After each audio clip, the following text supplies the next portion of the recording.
आणि आज या वर्षामध्ये पहिलेच त्यांना संदेश का जे कोण समाजात लागून त्याग करणारी व्यक्ती असतात, समाज विरोधी व्यक्ती असतात. जशा तरी हे आमचे सरचे हे मोठीदार त्याच्यानी माझ्या सद्गुरूची मूर्ती त्याच्या नावे सांगणे की माझ्या बालकेंद्र माझ्या बाबांची मूर्ती जाईल, माझ्या सद्गुरूची त्यांना त्याचे अवघ्या 5 दिवसात ते मूर्तिमंत माझे सद्गुरू स्वरूप पडले. समाजात आपण घेणं लागतं, गाणं शिका, तबला वाजवायला काही शिका, त्यात मला समाजात गोष्टी मिळते. तुमच्याकडे किती पैसे असतात या गोष्टी तर काही नसते तर तुम्हाला कोणी बोलवणार नाही. पण ही एक कला असते, भजनाचा नाद असता, काहीतरी असतं तर तुम्हाला कोणी आम्हाला गोष्टी देणार.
और वो भी जब तक ऐसा माहौल रहेगा कोई उस भाईचारे में नहीं रहेगा।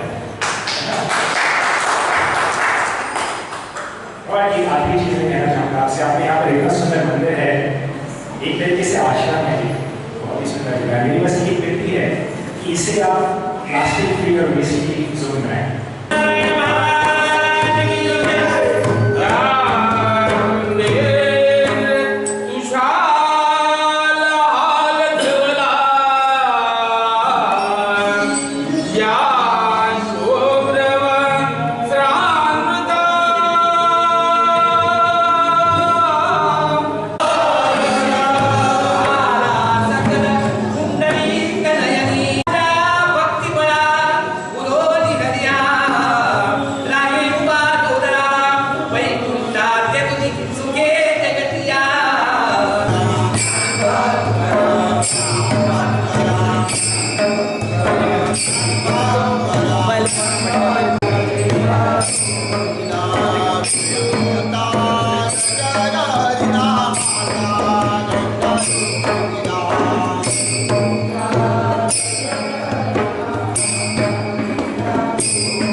Hello.